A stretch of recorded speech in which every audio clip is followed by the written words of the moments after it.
Hello and welcome. Today we're going to be talking about the Malkoff Devices Bodyguard MDC BGV1. This is a CR123 body type of light and also uses an IMR 16340 rechargeable battery. It has type 3 hard anodized finish to it, a McClicky forward switch with the latching switch on it. It features an LED which is in cool white at 6200K Cree XP-L. It has several different modes. It comes in on high with the IMR 16340 at 800 lumens momentary and 700 lumens for 8 seconds and about 200 lumens for the rest of the duration. Battery life is going to be about 15 to 60 minutes of usage time. The weight's going to be about 3 ounces. The flashlight is protected from reverse polarity. The length of the flashlight is going to be 3.75 inches by a diameter of 1 inch at the head. The flashlight also is water resistant as well. It is also fully ruggedized, meaning it's fully potted with the electronics inside to resist shock and vibration for weapons mounting, and it's also covered by a lifetime warranty. Here on the table we can see the flashlight, the plastic bag that comes with it, the included CR123 battery it comes with, an extra battery that I brought out, that's a rechargeable battery, and we also have the box that it comes in here, just a regular post office box. Here we can see the MDC BGV1. We have some writing on the head unit here, 3 to 6 volts for the power that this could take. We can see Malkoff Devices made in the USA. And we can see the hard anodized coating on this. Very ruggedized, very premium feel. We got the model with a shrouded tail cap. There's a model without the shrouded tail cap option, so you can request that if you get this off the website. We have a nice strong pocket clip here with 2 screws here to keep it in place. And the attention to detail on this is fantastic. If we notice, we have a ring here on the outer edge, which allows this pocket clip to sit just above the head here. Now that's important because when you go to screw on heads, sometimes flashlights will have the pocket clip resting on the head, and as you twist, you start scratching and marring up the head here. So this is a good design right here. It's a little bit flat on this part of the ring, so that means it's a well thought out design here. Let's go ahead and unscrew the head here, and we'll go over the insides real quick. Here we can see the inside of the head unit. It's fully potted here with this resin. It's got a strong spring in the head unit. It's got good contact points.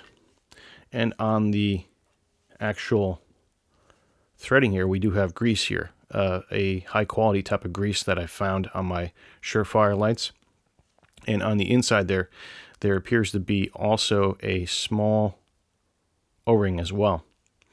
They don't list a IPX rating for this, but I would have to guess that it is water resistant. So that's good to know. And we're going to go ahead and get a flashlight and look on the inside of the actual tube itself. So as you can see, the spring contact in the bottom there. And we have a spring in the head. So that is good for using multiple types of battery chemistries. It's got a nice good resistance to it on each of the springs here. And that is the body. We'll turn this upside down real quick so we can see the McClicky forward switch there. And it's got a nice sound to it, and it's got a nice response to it. And the rubber boot cap here at the top. Let's go ahead and put it together, and I'm going to get some beam shots here in the table and measure the lux output, and then we'll get some shots outdoors.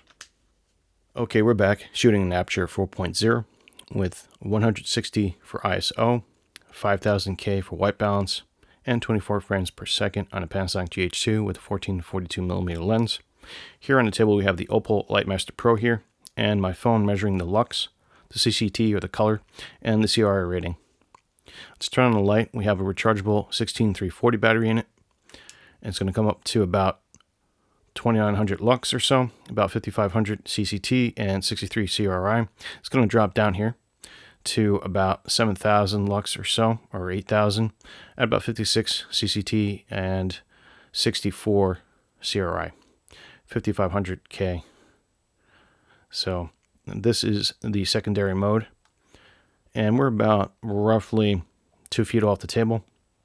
Now when this drops down to its secondary mode here, the lower output, there is a little bit of a buzz whine sound. That is a normal operation with the unit. when it steps down.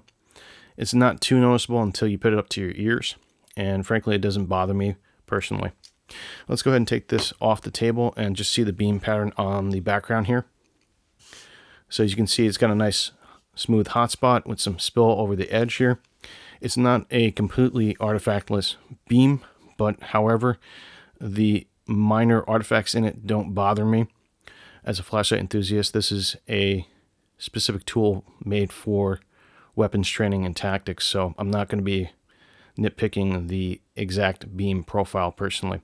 The Cree XP-L emitter in here is a good choice because it outputs a large amount of lumens, and the programming is smart because it steps down the output as we can see here, meaning that we get an increased runtime. Okay, we're going to try out the non-rechargeable battery, the CR123, in the same position again. I'm going to turn it on, and we're going to get a reading of about 1500 lux or so, 1500 CCT and 64 CRI. It's going to drop down here down to a whopping 6200 lux and 5500 CCT about, and 64 CRI rating. Just wanted to show you the difference between the output levels of a rechargeable and a non-rechargeable lithium-based battery, CR123 type of battery. Let's go ahead and get some beam shots outdoors. Okay, we're back shooting an Aperture 2.8. White balance is 5000K, ISO 6400, 24 frames per second on a Panasonic GH4 with a 12-35mm lens. I'm going to do the high mode here, which lasts for about 8 seconds. And that's the back of the yard there, about 50 plus feet or 60 feet. She's more like 70.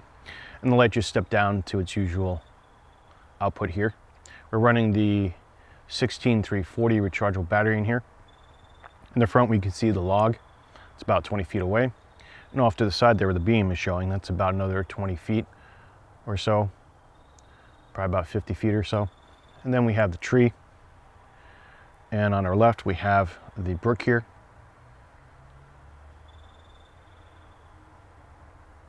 And in the distance there, again, towards the end of the yard there. And we reset the timer on it. We're back at 600 plus lumens, or 700 thereabouts.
The MDC BGV1 is a great small light, and it does exactly what it sets out to do.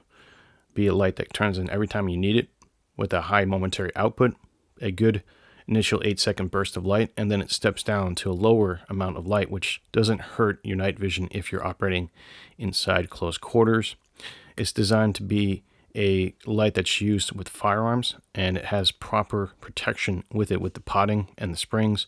And we didn't mention it before, but in the body, when we looked at it, there was an O-ring at the base of the tail cap here and the spring, and that O-ring is supposed to help prevent vibrations of cells in there, and that could be very critical when you're using rechargeable type cells, which are more fragile than, say, lithium based ones, CR123 ones.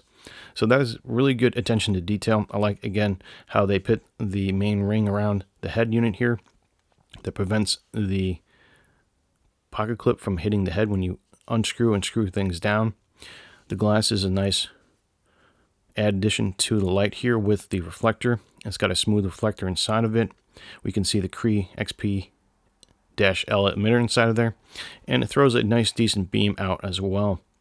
And the shrouded tail cap is actually a good addition to the light as an option. It may be a little tricky to push with my thumb initially, but that's okay. I have small hands, so I'm sure if you have different sized hands, it might be a little bit easier to do. And it prevents accidental operation access to the light when you're pocketing this thing. In other words, it prevents accidental turning on the switch. And the McClicky switch is so nice. It's got a nice tactile feeling to it. It's got a nice audible sound as well, which you can hear. It may not be as stealthy as some of the other lights out there with that big clicky sound when you want to operate very silently, but it does turn on every time you use it, and you can hold it down lightly and do a momentary on for the UI. It's a very basic UI, on and off, and that's it. Very simple and easy to use. There's no fumbling around like enthusiast type of lights out there that have different modes and UIs in them. They're a different tool for a different purpose.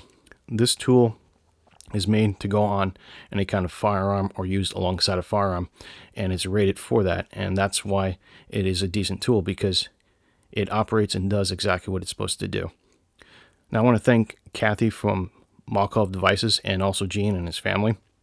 They make these items in their Alabama store, and they do their best to source all the components from US stuff. They do get some other components from outside the US, and that's okay in my opinion, because nowadays it's kind of hard to find things all entirely made in the US. That being said, they do work very hard for these USA made flashlights. They're high quality. They get good engineering behind them, and it's also a US business, which I like supporting. So if you can go give them a visit at their website, malkoffdevices.com, I'll leave a link in the description box so you can check out their types of lights that they have. They have other size lights there. They have inserts for older Surefire lights, which I have and I've reviewed before. Again, they're very friendly, great customer service. Check them out. And that's all I have to say about the Malkoff Devices MDC BGV1. Thanks for watching.